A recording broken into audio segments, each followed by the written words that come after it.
जय हिंद दोस्तों, मैं हूं प्रभात। पीसीएस शिक्षा के इस मंच पे आप तमाम अभ्यर्थियों का हार्दिक अभिनंदन करता हूं। फरवरी महीना स्टार्ट हो चुका है और हम प्रस्तुत हुए हैं आपके समक्ष प्रतियोगिता दर्पण के फरवरी 2025 अंक को लेकर। और आज चर्चा का मुख्य बिंदु है हमारे पास प्रतियोगिता दर्पण से नेशनल न्यूज के बारे में। तो जिस तरीके से हम लोगों ने जनवरी अंक के सारे न्यूज को कवर किया था, जिसके अंतर्गत राष्ट्रीय, अंतर्राष्ट्रीय, इकोनॉमिक और विविध को कवर किया था, ठीक उसी तरीके से मेरा प्रयास रहेगा प्रतियोगिता दर्पण फरवरी 2025 के सभी प्रमुख न्यूज को बारीकी से कवर करना, जो आपके आगामी परीक्षा के लिए काफ़ी उपयोगी हो सके और बहुत ही कम समय में आप इस प्रतियोगिता दर्पण मैगजीन को आसानी से रिवाइज कर सकें। तो चलिए, समय को व्यर्थ न गंवाते हुए सीधा चलते हैं हम अपने मुख्य बिंदु के ऊपर। देखते हैं सबसे पहले प्रमुख न्यूज को। एक देश एक चुनाव के लिए आवश्यक संविधान संशोधन लोकसभा में किया गया प्रस्तुत। PSLV C-59 के जरिए इसरो के द्वारा प्रोबा 3 को किया गया सफलतापूर्वक लॉन्च। रूस में निर्मित मिसाइल युद्धपोत INS तुशील को भारतीय नौसेना में किया गया शामिल। सेना को मिले 480 स्वदेशी आत्मघाती ड्रोन नागास्त्र 1।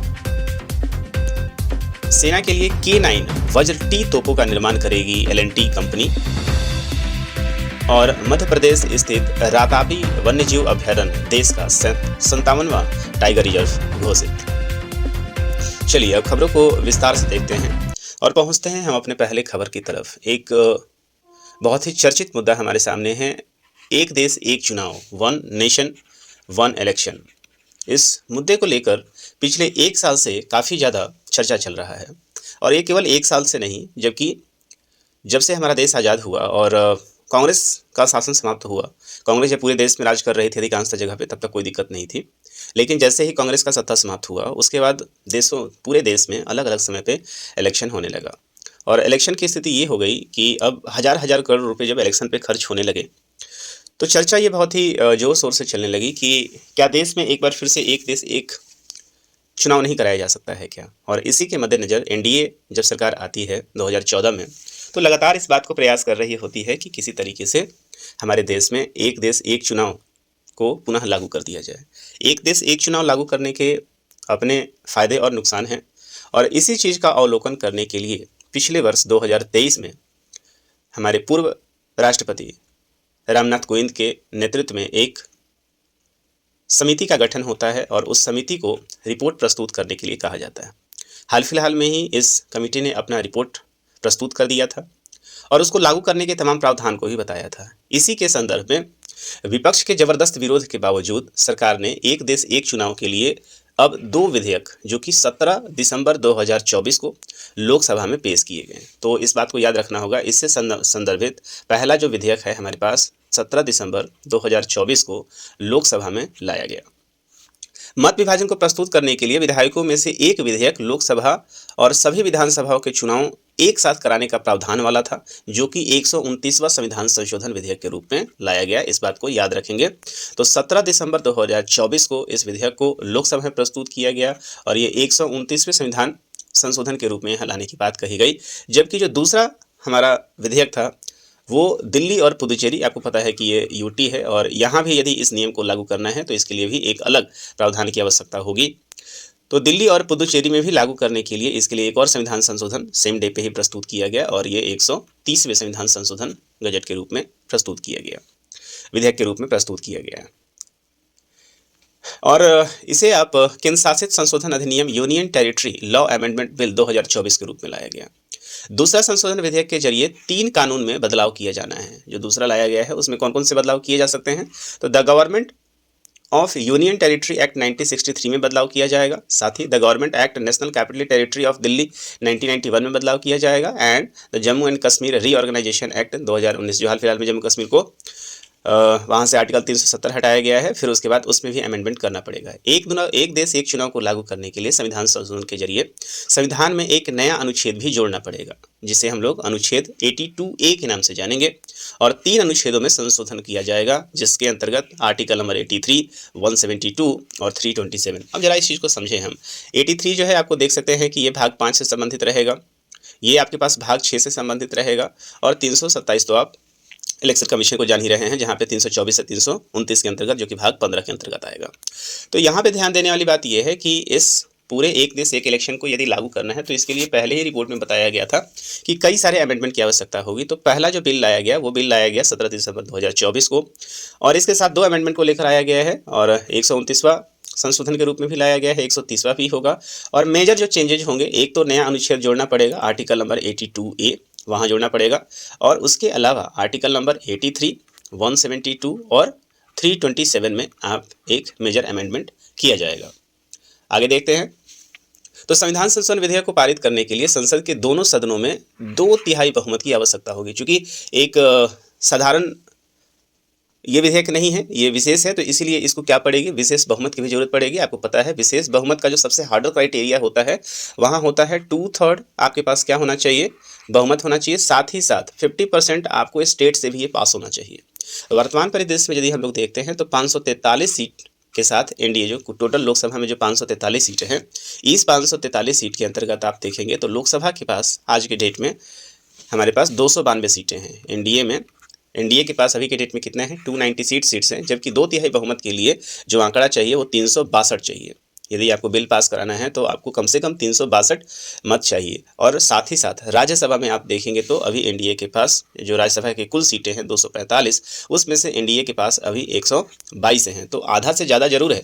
लेकिन इसमें भी आपको देखना पड़ेगा कि इनके पास 164 सीटों की आवश्यकता है। यदि समर्थन से इसको पास कराना है तो 164 सीटों की आवश्यकता है। ऐसे में विधेयक पर आम सहमति बनाने के लिए सरकार ने विस्तृत चर्चा के लिए एक संयुक्त संसदीय समिति को गठित किया है। संसदीय समिति अब यहाँ पे बैठाई जाएगी, और इसके लिए गठित 39 सदस्यीय संयुक्त संसदीय समिति जो कि जेपीसी के पास भेजा गया है, 27 सदस्य लोकसभा से रहेंगे और 12 सदस्य राज्यसभा से रहेंगे।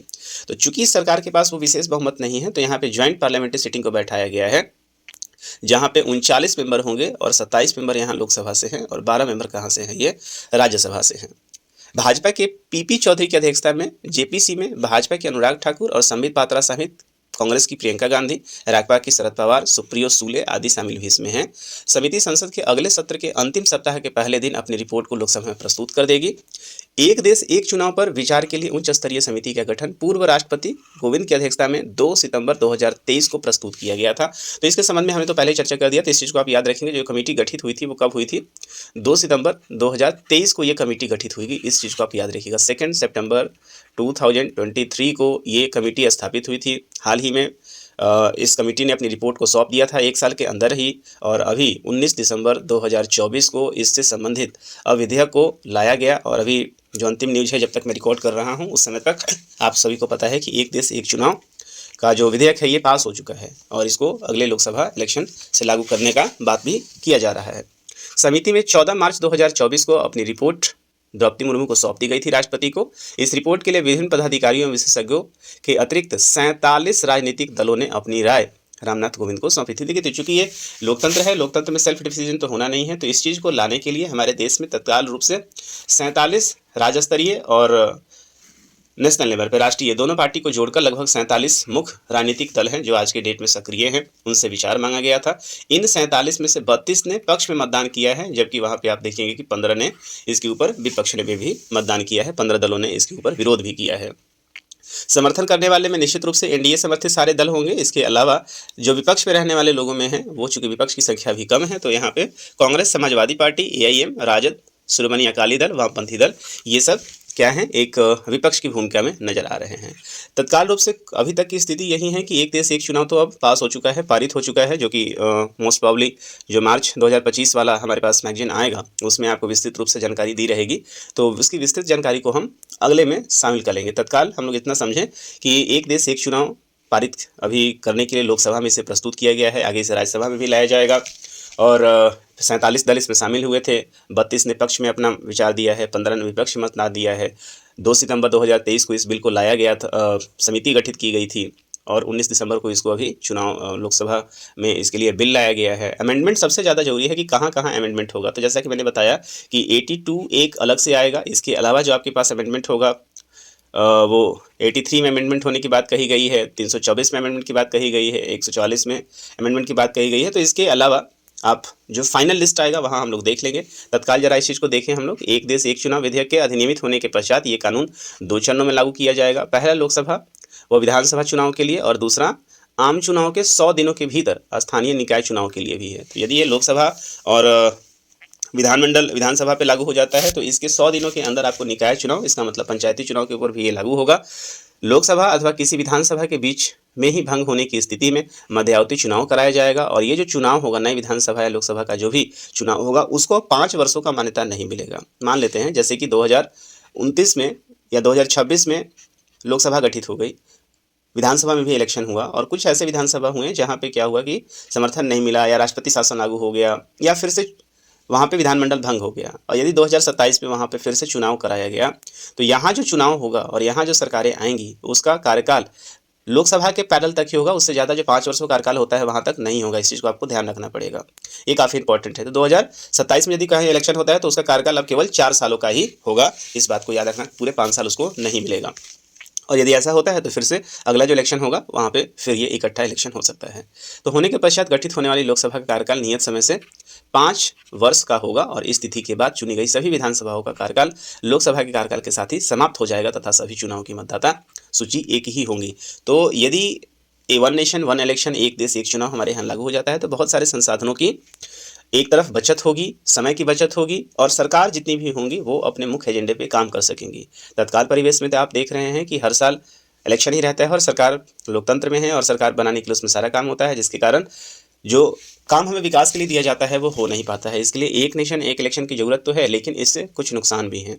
नुकसान जो सबसे बड़ा है कि इसके आने से क्षेत्रीय मुद्दे के डरने का बात होगा। सबसे पहली बात कि जितने भी क्षेत्रीय मुद्दे होते हैं उस पर लोकसभा का मुद्दा जो है वो हावी हो जाएगा या नेशनल मुद्दा हावी हो जाएगा। क्षेत्रीय पार्टियों का अस्तित्व समाप्त हो सकता है यहाँ पे और इससे सबसे ज़्यादा फायदा जो होगा वो बड़ी पार्टियों को होगा, छोटे पार्टियों को काफ़ी नुकसान होगा। तो ये इसके प्रमुख फायदे हैं। अब देखते हैं इसके इम्प्लीमेंट होने के बाद क्या स्थिति बनती है। चलते हैं हम अपने अगले न्यूज़ की तरफ। अगला न्यूज़ हमारा साइंस एंड टेक से है यहाँ पे और साइंस एंड टेक में नेशनल न्यूज़ में एक बहुत ही बड़ा जो न्यूज़ है वो इसरो की तरफ से है। इसरो ने यहाँ पे एक काफ़ी इंपॉर्टेंट ईएसए के, यूरोपियन स्पेस एजेंसी के एक सैटेलाइट प्रोबा 3 को लॉन्च किया है और ये प्रोबा 3 जो सैटेलाइट है ये अपने श्रेणी का तीसरा सैटेलाइट है जो कि ईएसए का सैटेलाइट मुख्य रूप से बना हुआ है, जिसे भारत के द्वारा लॉन्च किया गया है। और भारत की जो वाणिज्यिक विंग है NSIL, new space India limited, इसके द्वारा इसको लॉन्च किया गया है। इस बात को भी आप याद रखेंगे।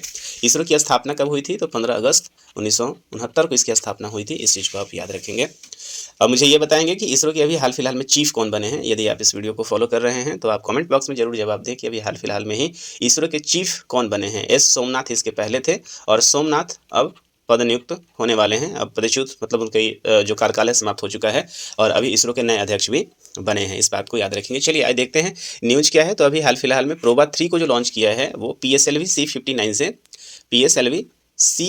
से लॉन्च किया गया है। तो C59 क्या है? भारतीय रॉकेट है और सबसे ज़्यादा भारत ने अभी तक जो लॉन्चेज किए हैं वो PSLV से ही किए हैं, polar satellite launch vehicle C59। और C59 का ये कुल मिला के आप देखेंगे तो 61वां ये प्रक्षेपण था और सफल प्रक्षेपण है। भारत का सबसे सफल आप देखेंगे कि ये लॉन्चिंग व्हीकल है। तो इसरो के द्वारा एक बड़ी उपलब्धि 5 दिसंबर 2024 को उस समय प्राप्त कर लिया गया जब यूरोपियन स्पेस एजेंसी के solar mission PROBA 3 project for onboard autonomy का सफल परीक्षण कर उसे 2 उपग्रह कोरोनाग्राफ और ऑकल्टर के सेट को अंतरिक्ष में लक्षित अंडाकार कक्ष में उसने स्थापित कर दिया। तो ये जो आप सैटेलाइट देख रहे हैं जो प्रोबा 3 गया है, इस प्रोबा 3 में मुख्य रूप से 2 सैटेलाइट हैं। एक सैटेलाइट को कोरोनाग्राफ कहा जाता है और दूसरा जो सैटेलाइट है उसको ऑकल्टर कहा गया है। तो ये दोनों एक विशेष विधि है। इसमें से कोरोनाग्राफ जो है वो मुख्य रूप से सूरज के ऊपरी परत, जिसको हम लोग कोरोना कहते हैं, उसका ये अध्ययन करेगा। एक उसको ढकेगा उसके सूर्य के डिस्क को और दूसरा उसका अध्ययन करेगा। ये एक विशेष तकनीक है जिसको ईएसए इस्तेमाल कर रही है। इस कक्षा में रहते हुए दोनों उपग्रह एक दूसरे से 150 मीटर की दूरी रखते हुए एक यूनिट की तरह काम करेंगे। प्रोबा 3 का ये प्रक्षेपण आंध्र प्रदेश के श्रीहरिकोटा सतीश धवन अंतरिक्ष केंद्र से 44.5 मीटर लंबे PSLV C59 रॉकेट के जरिए किया गया था। इस बात को आप याद रखेंगे। तो कहाँ से किया गया है? तो ये आंध्र प्रदेश के श्रीहरिकोटा से लॉन्च किया गया है। तो हमारे जितने भी प्रक्षेपण होते हैं वो आंध्र प्रदेश से ही हो रहे हैं। हालांकि हमारे पास दूसरा लॉन्चिंग पैड भी तैयार हो रहा है जो कि हम लोग जान रहे हैं कि तमिलनाडु में तैयार हो रहा है। इसके अलावा श्रीहरिकोटा सतीश धवन में भी अब केवल एक ही लॉन्चिंग स्पेस नहीं रह गया है, यहाँ पे भी तीसरा जो है उसे भी स्थापित कर दिया गया है। तो तत्काल जो अभी ये लॉन्चिंग हुई है वो श्री सतीश धवन से लॉन्च किया गया है, श्रीहरिकोटा से। अब आप यदि देख रहे हैं इस वीडियो को लगातार, तो आप एक चीज़ कमेंट बॉक्स में विस्तृत रूप से देख के बताइएगा कि सारी की सारी लॉन्चिंग जो इसरो करती है वो सारा आंध्र प्रदेश के श्रीहरिकोटा से ही क्यों करता है? क्या ज़रूरत था कि आंध्र प्रदेश के श्रीहरिकोटा में ही ये फैसिलिटी बनाई गई है, कहीं और भी बनाया जा सकता था? इसके बारे के क्या कारण है, आप कमेंट बॉक्स में निश्चित रूप से लिखिएगा, और जिसके उत्तर अच्छे होंगे उसके ऊपर निश्चित रूप से हम हार्ट भी दे दिया करेंगे। इस प्रक्षेपण के लिए इसरो की वाणिज्यिक इकाई न्यू स्पेस इंडिया लिमिटेड को यूरोपीय अंतरिक्ष एजेंसी ईएसए से ऑर्डर मिला था, और अंतरिक्ष केंद्र से उड़ान भरने के 18 मिनट के बाद ये दोनों रॉकेट उपग्रह को लक्षित ऑर्बिट में स्थापित कर दिया गया है। इस कक्षा से पृथ्वी की जो निकटतम दूरी होगी वो 600 किलोमीटर है और अधिकतम 60,530 किलोमीटर है। यह पहला अवसर है जब पीएसएलवी ने इतनी अंडाकार कक्षा में उपग्रह को पहुंचाया है, मतलब इस साइट पे पहुंचाया है। और इस प्रक्षेपण के लिए इसरो ने पीएसएलवी एक्सेल मॉडल का इस्तेमाल किया है, और पीएसएलवी की जहां एक कुल उड़ान 61वीं उड़ान थी, पीएसएलवी एक्सेल कॉन्फ़िगरेशन की 26वीं सफल उड़ान थी। तो इस बात को याद रखेंगे, जब तक मैं ये रिकॉर्ड कर रहा हूँ तब तक इसरो ने अपना शतक भी लगा दिया है। तो शतक वाला वीडियो तो एक अलग से आएगा ही। तो इसरो ने अपना 100वां उड़ान भी स्पेसएक्स के रूप में पूरा कर लिया है। तो ये आप देखेंगे उससे पहले का उड़ान है, मतलब ये 99th उड़ान है इसरो का, इस बात को भी याद रखेंगे। और ये पीएसएलवी पर्सनली भारत के पास लगभग 4 तरह के मुख्य लॉन्चिंग व्हीकल हैं, उसमें जो सबसे सफल व्हीकल है वो पीएसएलवी है, और ये पीएसएलवी की 61वीं उड़ान थी। इस बात को याद रखेंगे सभी लोग। तो आगे देखते हैं इस खबर में और क्या दिया हुआ है।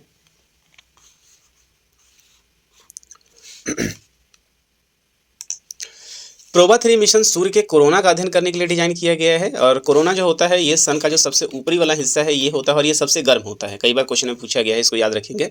तो कोरोना सूर्य का बाहरी वातावरण है जो सूर्य की सतह से काफ़ी ज़्यादा गर्म होता है। यह अंतरिक्ष के मौसम का भी स्रोत होता है, जिससे वैज्ञानिकों के लिए खास रुचि का विषय है। प्रोबा 3 मिशन मुख्य रूप से इसके अंतर्गत 2 उपग्रह हैं, जिसको हम कोरोनाग्राफ और ऑकल्टर, जो कि 310 किलोग्राम और 210 किलोग्राम का है। ये दोनों उपग्रह मिशन मिलकर एक अनोखा प्रयोग करेंगे। ऑकल्टर उपग्रह सूर्य की डिस्क को ढक लेगा, जिसमें कोरोना उपग्रह सूर्य के कोरोना का स्पष्ट रूप से अवलोकन करेगा। मतलब ये जो प्रोबा 3 है, इस प्रोबा 3 के मैंने पहले ही बताया था कि 2 उपग्रह इसके साथ लिए जा रहे हैं। एक को कोरोनाग्राफ कहा जा रहा है और दूसरा जो है हमारा ऑकल्टर है। तो ये ऑकल्टर जो है वो सन का जो डिस्क है इसको कवर करने का प्रयास करेगा, और कोरोना जो है वो कोरोनाग्राफ जो है उसका अध्ययन करेगा। यह तकनीक सूर्य के कोरोना के बारे में अध्ययन करने में मदद करेगी। और मिशन का एक मुख्य उद्देश्य सटीक फॉर्मेशन फ्लाइंग का प्रदर्शन भी करना है। दोनों उपग्रहों को एक साथ एक निश्चित दूरी पर इसके तहत रखा जाएगा, जो मैंने 150 मिनट पहले बता दिया है। और प्रोबा 3 यूरोपीय स्पेस एजेंसी के प्रोबा सीरीज का तीसरा मिशन है। इसके पहले जो मिशन प्रोबा है उसे 2001 में लॉन्च किया गया था। तो इस चीज़ को याद रखेंगे। इसरो के लिए एक बहुत ही बड़ी सफलता है। कारण ये है कि यूरोपीय स्पेस एजेंसी यदि अब भारत से सैटेलाइट लॉन्च करवा रही है, तो भारत के इसरो के सफलता का आप परचम देख सकते हैं। एक समय था जब भारत अपने सैटेलाइट कहीं दूसरे से लॉन्च करवाता था, और आज आप देख रहे हैं कि भारत को सैटेलाइट लॉन्च किए जाने के लगातार ऑफर्स मिल रहे हैं। चलिए, तो ये प्रोबा 3 के बारे में रहा। अगले हम लोग मुद्दे पे चलते हैं। अगला जो है रूस में निर्मित युद्धपोत आईएनएस तुशील को भारतीय नौसेना में शामिल कर दिया गया है। तो ये जो है आईएनएस तुशील है और तुशील के मिलने के बाद यहाँ पे देखिएगा नेवल को लगातार नए जहाज़ दिए जा रहे हैं, और नेवल की स्थिति को क्या किया जा रहा है, मजबूत बनाया जा रहा है। और मजबूत बनाने का सबसे बड़ा कारण ये है कि हमारे पास जो कुल मिला के जो कोस्टल लाइन बॉर्डर है, केवल 7500 किलोमीटर तो हमारे पास कोस्टल लाइन बॉर्डर भी है, लेकिन साथ ही साथ यदि हमें हिंद महासागर के ऊपर अपने प्रभुत्व को कायम करना है, इंडियन ओशन में यदि अपने प्रभुत्व को कायम करना है, तो नेवी का स्ट्रांग होना बहुत ही जरूरी है। और सरकार इस चीज़ को समझ रही है, इसलिए लगातार आईएनएस जो नेवी है उसको मजबूत करने का काम कर रही है। इसी सीरीज में आप देखेंगे कि रूस निर्मित गाइडेड मिसाइल युद्धपोत आईएनएस तुशील को औपचारिक रूप से भारतीय नौसेना में 9 दिसंबर 2024 को शामिल कर लिया गया है। खुद रक्षा मंत्री रूस गए थे, जहां पे इसका इनोग्रेशन हुए हैं, और ये भारत पहुंचा है। भारतीय नौसेना के लिए क्रीवाक 3 श्रेणी के 6 युद्धपोतों की आपूर्ति रूस के द्वारा पहले ही की जा चुकी है और इनके उन्नत संस्करण को 4 अन्य गाइडेड मिसाइल युद्धपोतों के लिए रूस के साथ भारत में समझौता 2016 में किया गया था। इस बात को याद रखेंगे कि जो क्रीवाक 3 जो श्रेणी है, इसके लिए समझौता 2016 में किया गया था, और इनसे युद्धपोतों का निर्माण रूस में ही किया जाना था। तो आप जो 6 हैं उसमें से 4 का जो निर्माण है वो रूस में होना था, और 2 का जो निर्माण है वो भारत में किया जाना है। तो 2 का निर्माण भारत में होना है। रूस में बने ऐसे पहले युद्धपोत तुशील को कड़े समुद्री परीक्षण से जनवरी 2025 में गुजरना पड़ा है। तुसील का जो मुख्य अर्थ होता है उसे हम अभेद ढाल कहते हैं, एक ढाल है ये। और विभिन्न परीक्षणों के बाद जो इसकी स्पीड रहेगी, तुसील का जो स्पीड है, जब परीक्षण किया गया तो पाया गया कि जो टॉप स्पीड है ये 30 नॉट्स तक कवर कर सकती है। 30 नॉट्स को यदि kmph में करेंगे तो मैक्स स्पीड जो है इसका 55 kmph। तो 55 kmph एक अच्छी स्पीड होती है नेवी के लिए। साथ ही साथ ये लगभग 4000 टन अर्थात 3850 टन वजनी ये पूरा का पूरा जहाज है। तो इतने वजन को ये विस्थापित करेगा। और साथ ही साथ रूस के तटीय शहर क्लीनिंग्राद में 9 दिसंबर को भारतीय नौसेना को इसको सौंपा गया है। इसको याद रखेंगे। और नौसेना प्रमुख एडमिरल दिनेश के त्रिपाठी भी वहाँ पे उपस्थित थे। इसके अलावा खुद रक्षा मंत्री वहाँ पे उपस्थित थे। 17 दिसंबर को भारत के लिए इसे रवाना कर दिया गया। और यह युद्धपोत जहाँ से कहाँ से गुजरा है, तो रूस से पहले अपने पश्चिम में बाल्टिक सागर होते हुए उत्तरी सागर में गया है, अटलांटिक महासागर होते हुए हिंद महासागर में पहुंचेगा। इस भारतीय सेना को कहाँ दिया जाएगा, तो ये वेस्टर्न कमांड को, नेवल के वेस्टर्न कमांड में शामिल किया जाएगा। INS तुसील ने हिंद महासागर क्षेत्र में भारतीय नौसेना के परिचालन में वृद्धि होगी। इस क्षेत्र में चीन की गतिविधियों में विगत वर्षों में तीव्र वृद्धि हुई है और भारत इसी के इनकाउंटर के लिए अपने जहाज़ों की संख्या को लगातार बढ़ा रहा है। भारतीय नौसेना में INS तुसील की प्राप्ति को भारत की एक बढ़ती समुद्री ताकत में मील का पत्थर साबित होने के लिए देखा जा रहा है और दीर्घकालिक संबंधों में भी महत्वपूर्ण होगा, ऐसा रक्षा मंत्री ने कहा है। INS तुसील, जिसको हम लोग क्रीवाक क्लास का 7वां युद्धपोत है और इस श्रेणी के 6 युद्धपोत पहले ही भारतीय नौसेना को दिए जा चुके हैं। इनमें से 3 तलवार श्रेणी के हैं। INS तलवार पहले ही भारत को मिल चुका है और पीटर्सबर्ग के बाल्टिस्की शिपयार्ड में इसका निर्माण किया गया है। जबकि तीसरा 3 जो कि INS तेग श्रेणी का यंतर शिपयार्ड में बनाए गए थे। INS तुसील इस श्रेणी के आगे के 2 युद्धपोतों में से पहला है और इस श्रेणी का अगला युद्धपोत तमाल होने वाला है, जो 2025 में भारत को सौंपा जाएगा। और शेष जो बच जाएंगे 2 रूस की मदद से गोवा शिपयार्ड में बनाए जाएंगे। तो ये काफ़ी इंपॉर्टेंट खबर है। INS तुसील नौसेना को शामिल किया गया है, नौसेना में शामिल कर दिया गया है। तो आपकी परीक्षा के दृष्टिकोण से आपको ये जानना जरूरी रहेगा कि INS अभी हाल फिलहाल में कौन सा युद्धपोत भारत को सौंपा गया है, कहाँ ये बनाया गया था। तो बस इसको इतना याद रखेंगे। इस श्रेणी के 6 जहाज हैं, जिसमें से 4 को रूस में बनाया जाना था, 2 भारत में बनेगा, 2 जो है वो गोवा शिपयार्ड बना रही है और 4 प्रीपेड कंडीशन में भारत को ये मिलना था। और इसके अंतर्गत आप देख रहे हैं कि INS तुसील जो है वो बनकर तैयार है और अगला जो भारत को मिलेगा वो होता है तमाल। इस बात को याद रखेंगे और साथ ही इसे भी याद रखेंगे, जो ये तुसील है इसका अर्थ होता है अभेद। ठीक है, अभेद ढाल होता है। चलते अगले पे चलते हैं। सेना की तरफ से एक और इंपॉर्टेंट खबर यहाँ पे आ रही है और यहाँ पे नागास्त्र 1 की बात की जा रही है। तो सेना को 480 स्वदेशी आत्मघाती ड्रोन मिला है जिसको हम लोग क्या कहते हैं, नागास्त्र 1 आप देख सकते हैं। तो क्या है ये नागास्त्र 1, तो इसके बारे में थोड़ा देख लें। तो आत्मघाती ड्रोन क्या होता है, देखिए युद्ध करने के लिए मुख्य रूप से एयरफोर्स के पास जो वेपन्स होते हैं, उन वेपन्स में कन्वेंशनल वेपन के रूप में आप देखेंगे तो फाइटर होते हैं, दूसरा मिसाइल होता है। मुख्य रूप से यही 2 चीज़ होते हैं। लेकिन हाल फिलहाल में यदि आपने देखा है तो फाइटर में चूँकि पायलट बैठते हैं वहाँ पे और मिसाइल को ग्राउंड से या एयर से लॉन्च किया जा सकता है। लेकिन इसमें जो मैन्यूवरेबिलिटी का होता है वो समस्या होता है, बहुत ज़्यादा इसको मैन्यूवर नहीं किया जा सकता है। ऐसे में आज के समय में एक तीसरा ऑप्शन निकल कर आया है और जिसको हम लोग क्या कहते हैं ना, जिसको हम लोग मॉनिटरी एमिशन के नाम से जान रहे हैं। इसको ये लॉइटरिंग म्यूनिशन कहा जाता है, इसको लॉइटरिंग म्यूनिशन होता है। तो ये एक प्रकार का बॉम्ब है और इस बॉम्ब के ऊपर कुछ फैसिलिटी लगा दी जाती है जिसके कारण ये नेविगेट करने में सफल है और अपने टारगेट के पास बहुत लंबे समय तक मंडरा सकता है और सटीक और प्रेसिशन अटैक किया जा सकता है। इसका जो शानदार उदाहरण हम लोगों ने देखा है अभी रूस यूक्रेन युद्ध के अंतर्गत देखा। रूस यूक्रेन युद्ध के अंतर्गत काफ़ी बड़ी संख्या में आपने देखा है कि ऐसे एम्यूनेशनों का इस्तेमाल किया गया है। इससे फ़ायदा क्या होता है, चूँकि जनमान की जो पायलट के क्षतिग्रस्त होने का डर नहीं होता है, चूँकि जहाज़ काफ़ी महंगा होता है तो उससे भी क्षतिग्रस्त होने का डर नहीं होता है और इससे सटीक जो है वो और बहुत ज़्यादा कैजुअलिटी जब नहीं होता है, यहाँ पे प्रेसिशन अटैक किया जा सकता है। और ये एक नॉन कन्वेंशनल वेपन के रूप में अभी पूरी दुनिया में देखने को मिल रहा है और इसे आप SOW के नाम से भी, एक तरीके का ये SOW है, स्टैंड ऑफ वेपन्स जिसको कहते हैं, जहाँ पे एयरक्राफ्ट या कोई भी देश इसको छोड़ के भूल जाती है। और अभी तो तकनीक ऐसे भी डेवलप हो रहे हैं जहाँ पे इसे रिकवर भी कराया जा सकता है। तो आइए देखते हैं। तो भारत इसी संदर्भ में अब नागास्त्र पे भी अपना विश्वास दिखा रहा है और भारत ने अपने बेड़े में 480, इसको कामिकाज़ा ड्रोन भी कहते हैं, जो आत्मघाती ड्रोन है, इसे शामिल किया गया है जिसका नाम क्या है, नागास्त्र 1। आइए डिटेल से समझते हैं। तो नागास्त्र 1 एक विशेष प्रकार का मानव रहित ड्रोन है जो कि UAV होता है। तो UAV में क्या सर्विलेंस करा सकते हैं आप उसे, नॉर्मल एयरबन हो सकते हैं, लेकिन ये विशेषता बॉम्ब है जो अपने सैनिकों की जान को खतरे में डाले बिना दुश्मन के किसी ठिकाने पर सटीक निशाना लगाकर उसे नष्ट कर सकता है। चर्चा मैंने पहले ही किया इसके बारे में। नागपुर की सोलर इंडस्ट्री द्वारा सेना के लिए तैयार किए गए ऐसे 480 ड्रोन सेना को दिसंबर 2024 तक प्राप्त हो चुके हैं। तो बनाया कहाँ गया है इसको, तो नागपुर के सोलर इंडस्ट्री के द्वारा इसको बनाया गया है और अब सेना में इसे शामिल कर लिया गया है। भारत में ही निर्मित अपने तरह का ये पहला मानवरहित आत्मघाती ड्रोन सैनिकों की जान को खतरे में डाले बिना लॉन्च पैड्स, प्रशिक्षण शिविर, घुसपैठिए इत्यादि और डिपो को नष्ट करने में सक्षम है। तो ज़्यादा इंपॉर्टेंट क्यों है, क्योंकि भारत में इस तरह का पहली बार आप देखेंगे कामिकाजा ड्रोन श्रेणी, या इसी को हम लोग कहें तो आत्मघाती ड्रोन कहते हैं, इसे शामिल किया गया है। और इसके निर्माण में 75% से ज़्यादा स्वदेशी सामग्री का इस्तेमाल किया गया है। चूंकि ये लक्ष्य के ऊपर मंडराने की क्षमता रखता है, इसीलिए इसे लोइटरिंग म्यूनिशन कहा जाता है। इनके उपलब्ध होने से सर्जिकल स्ट्राइक के लिए फाइटर जेट के स्थान पर इसका इस्तेमाल किया जा सकता है।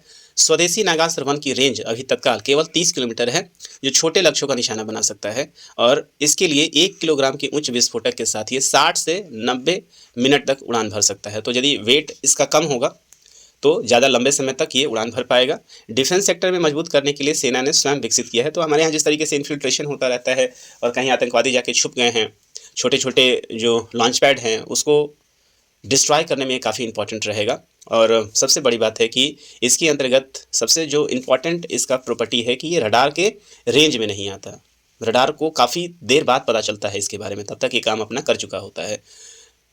और इस सेक्टर में मजबूती के लिए सेना ने स्वयं विकसित किया है अपना खरगा ड्रोन, जो कि डिफेंस सेक्टर को मजबूती लाने के साथ साथ इस क्षेत्र में अपनी अलग पहचान बनाने के लिए भारतीय सेना में स्वयं भी आत्मघाती ड्रोन अब विकसित कर रहा है। और ये विकसित जो ड्रोन है उसे खरगा कामिकाजा ड्रोन का नाम दिया गया है। इंटेलिजेंस और निगरानी के लिए उपयुक्त खरगा 700 किलोग्राम विस्फोटक ले जाने में सक्षम है, जो कि GPS से लैस रहेगा।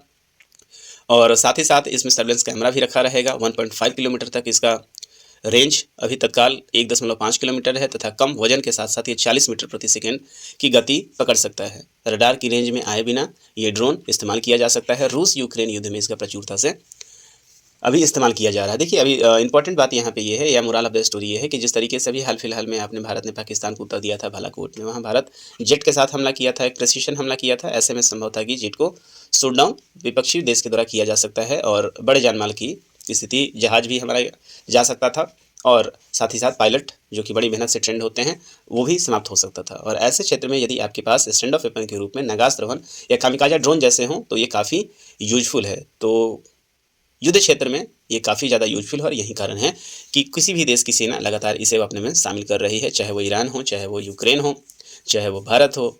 तो जितनी भी सैन्य विशेषता रखने वाले देश हैं वो सभी इसको शामिल कर रहे हैं। तो चलते हैं अगले की तरफ। और अगला जो हमारा ये न्यूज़ है वो भी मुख्य रूप से सेना की तरफ से है, वो भी हमारे युद्ध क्षेत्र से ही है। और ये जो आप टैंक देख रहे हैं ये K9 वज्र टैंक है।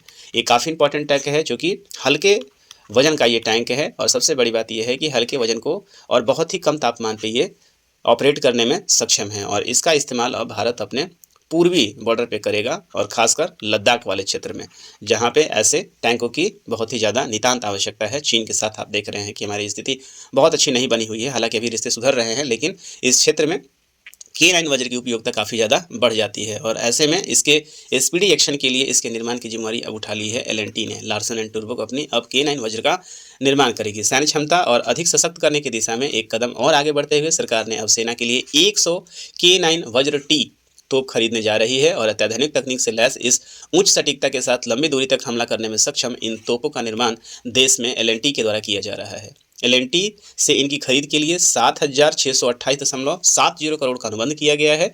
और रक्षा मंत्रालय के वरिष्ठ अधिकारियों तथा L&T के प्रतिनिधियों ने इसके ऊपर हस्ताक्षर 20 दिसंबर 2024 को कर दिया है।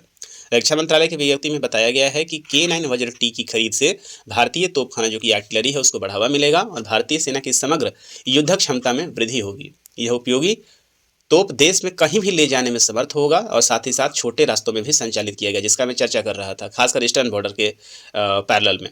तो भारतीय सेना मारक क्षमता बढ़ाने में महत्वपूर्ण भूमिका निभाएगी, जिससे सटीकता के साथ साथ गहराई तक हमला करना संभव हो पाएगा। और ऐसे इलाकों में तोपखानों की उपलब्धता से K9 वज्र टैंक तोप जो है वो मजबूती प्रदान करेगी। इसे सबसे अच्छी बात यह है इसे कि इसे हाई एल्टीट्यूड वाले क्षेत्रों में शून्य से नीचे के तापमान पे भी आसानी से ऑपरेट किया जा सकता है। देश में ही उत्पादन के चलते इस परियोजना में 4 वर्षों की अवधि में 9 लाख से अधिक मानव दिवस रोजगार भी सृजित होंगे। मतलब कुल मिला के ये है कि न केवल हमारे युद्ध क्षमता में वृद्धि होगी, बल्कि हम मेड इन इंडिया को भी बढ़ावा दे रहे हैं और साथ ही साथ हम यहाँ से रोजगार भी जनरेट कर रहे हैं। तो अभी भारत रक्षा के क्षेत्र में न केवल एक चौथे नंबर का पावर है, बल्कि अब भारत निर्यात के क्षेत्र में भी काफ़ी तेज़ी से आगे बढ़ेगा। और भारत ऐसे हथियारों को डेवलप कर रहा है जिसके आधार पर भारत आने वाले समय में एक प्रमुख निर्यातक के रूप में भी निकल के सामने आएगा। तो ये रहा हमारा K9 वज्र टैंक। इसकी जो सबसे बड़ी खासियत है कि ये हल्का है और कम तापमान पे, मतलब निगेटिव तापमान पे भी, और इसका सबसे ज़्यादा जो है हमारा ईस्टर्न फ्रंट मतलब LAC खासकर लद्दाख वाले क्षेत्र में इसका प्रयोग होने जा रहा है। चलिए आगे देखते हैं। और आखिरी इस सीरीज में खबर है कि मध्य प्रदेश में रातापानी वन्यजीव अभयारण्य में देश को अब 97वां टाइगर रिजर्व मिल चुका है। तो आपको बता दें कि जो प्रोजेक्ट टाइगर है, इस प्रोजेक्ट टाइगर को 1973 में स्टार्ट किया गया था 1 अप्रैल, और इसके द्वारा हमारे देश में जिस तरीके से टाइगर की संख्या को संरक्षित करने का प्रयास किया गया है, और इसी के मद्देनजर पूरे देश में टाइगर रिजर्व भी बनाया जाए है। और इसी के अंतर्गत देश को आपको पता है कि तिमोर पिंगला अभी हाल फिलहाल में पिछला वाला सीरीज मैंने कवर किया था, तो वहाँ बताया था कि 56वां टाइगर रिजर्व था, और अब देश को 97वां टाइगर रिजर्व भी मिलने जा रहा है। इसके लिए भी सरकार ने नोटिफिकेशन अब जारी कर दिया है। तो छत्तीसगढ़ सरकार के राज्य को गुरु घासीदास तिमोर पिंगला वन्यजीव अभयारण्य को औपचारिक रूप से बाघ अभयारण्य नवंबर 2024 में अधिसूचित किया गया था, जो देश का 56वां टाइगर रिजर्व था। और इसके बाद तुरंत ही मध्य प्रदेश सरकार ने रायसेन, मध्य प्रदेश के रायसेन जिला में स्थित, आप देख रहे हैं ये वाला हिस्सा जो है मध्य प्रदेश के बिल्कुल ही पश्चिम, उत्तर पश्चिम आप कहेंगे, यहाँ पे बॉर्डर पे आप देख रहे हैं, तो रायसेन जिले में स्थित है ये रातापानी वन्यजीव अभयारण्य को दिसंबर 2024 में बाघ अभयारण्य टाइगर रिजर्व अधिसूचित कर दिया गया है। और इसकी जानकारी अब केंद्रीय पर्यावरण, वन एवं जलवायु परिवर्तन मंत्री ने 3 दिसंबर को दिया है। रातापानी टाइगर रिजर्व मध्य प्रदेश का 8वां और देश का 57वां टाइगर रिजर्व है। और इसके हिसाब से यदि आप देखेंगे तो मध्य प्रदेश में सर्वाधिक टाइगर रिजर्व भी हो जाता है, और ये मध्य प्रदेश का 8वां है। और साथ ही साथ देखेंगे आपकी गुरु घासीदास तिमोर पिंगला रिजर्व छत्तीसगढ़ का 4था था। इसके मामले में, टाइगर रिजर्व के मामले में सबसे ज़्यादा, ऐसे भी जो सबसे ज़्यादा बाघ पाए जाते हैं मध्य प्रदेश में ही पाए जाते हैं। और राष्ट्रीय बाघ संरक्षण प्राधिकरण, जिसको हम national tiger conservation authority NTCA ने मध्य प्रदेश के शिवपुरी जिले में स्थित माधव राष्ट्रीय उद्यान को भी बाघ रिजर्व में अधिसूचित करने के प्रस्ताव को मंजूरी दिसंबर 2024 में दे दी है। और यदि ऐसा ये हो जाता है, यदि इसको भी सूचना मिल जाती है, तो मध्य प्रदेश में 9वां टाइगर रिजर्व हो जाएगा। अब भारत को 98वां भी मिल सकता है, तो ये तो खैर समय के साथ मिलेगा, लेकिन तत्काल भारत को 57वां टाइगर रिजर्व जो है वो मिल चुका है। और यहाँ पे देखेंगे कि यदि आप प्रोजेक्ट टाइगर, यदि आपको याद आ रहा होगा, तो भारत में बाघों के संरक्षण के लिए 1973 के दौरान प्रोजेक्ट टाइगर को लॉन्च किया गया। प्रोजेक्ट टाइगर का जो पहला, जो आप देखेंगे 1 अप्रैल 1973 को इसको स्टार्ट किया गया था, और जिम कॉर्बेट के रूप में आप देखेंगे तो पहला, जो कि उत्तराखंड में है, अब इसका नाम बदलकर रामगंगा भी कर दिया गया है। तो इसे पहला टाइगर रिजर्व के रूप में हम लोग जानते हैं। और रातापी देश का 57वां टाइगर रिजर्व के रूप में अधिसूचित हो जाने के बाद अब आप देखेंगे कि बाघों की संख्या अभी क्या है यहाँ पे। तो भारत में बाघों की संख्या की स्थिति 2018 से 2022 के बीच में एक संख्या जारी की गई है। तो 2006 में जहाँ बाघों की संख्या, अनुमानित संख्या 1411 थी, अब यहीं पे आप ग्राफ बढ़ता हुआ देखकर 2022 तक जो आंकड़ा आया है, वहाँ पे बाघों की संख्या लगभग 3700 अर्थात 3628 तक पहुँच चुका है। तो हमारा जो ये पहल है, ये पहल काफ़ी रोजगार, काफ़ी काम कर रहा है, और इसके लिए सरकार धन्यवाद का निश्चित रूप से पात्र है, और प्रोजेक्ट टाइगर काफ़ी सफल रहा है। तो चलिए नेशनल के सीरीज में हम अपने चर्चा को यहीं तक रखते हैं। इसका एक और चर्चा है जो कि 18वीं वन रिपोर्ट से संबंधित है। तो 18वीं वन रिपोर्ट का आर्टिकल काफ़ी इंपॉर्टेंट है, इसके लिए एक अलग से वीडियो हम लेकर आ रहे हैं जहां इसको कवर किया जाएगा। तो इस वीडियो में हम रहने देते हैं यहीं तक जहां हम लोगों ने नेशनल न्यूज़ को कवर किया है। इसका ये पार्ट 1 है। इसके बाद हम इसके दूसरे पार्ट में 18वीं वन रिपोर्ट को हम लेकर आ रहे हैं, जो कि आपको जल्दी ही देखने को मिल जाएगा। और ये परीक्षा के दृष्टिकोण से काफ़ी इंपॉर्टेंट है। आप किसी भी तरीके का एग्जाम दिए जा रहे हैं, वहाँ पर्यावरण का काफ़ी महत्व हो गया है, और ऐसे में इससे क्वेश्चन पूछना लाजमी है। नेशनल जो आपने ये न्यूज़ देखा, ये आपकी परीक्षा, किसी भी परीक्षा को दे रहे हैं, चाहे आप वनडे दे रहे हों, चाहे आप PCS लेवल का एग्जामिनेशन दे रहे हों, हर जगह इसका इंपॉर्टेंस बना हुआ है। मैं उम्मीद करता हूँ कि आप अपने करंट अफेयर्स को इससे अपडेट कर पा रहे होंगे और लगातार हमारे चैनल से जुड़े रहेंगे। तो आज के लिए रहने देते हैं इतना ही। हम मिलेंगे आपसे अगले रिपोर्ट में, जहाँ हम लोग बात करेंगे 18वीं वन रिपोर्ट की। तब तक के लिए अपनी तैयारी को शार्प करते रहिए, पढ़ाई करते रहिए, और हमें दी इजाज़त। हमारे साथ तकनीकी रूप में साथ दे रहे थे श्रीमान अक्षय चौरसिया, और तब तक के लिए जय हिंद।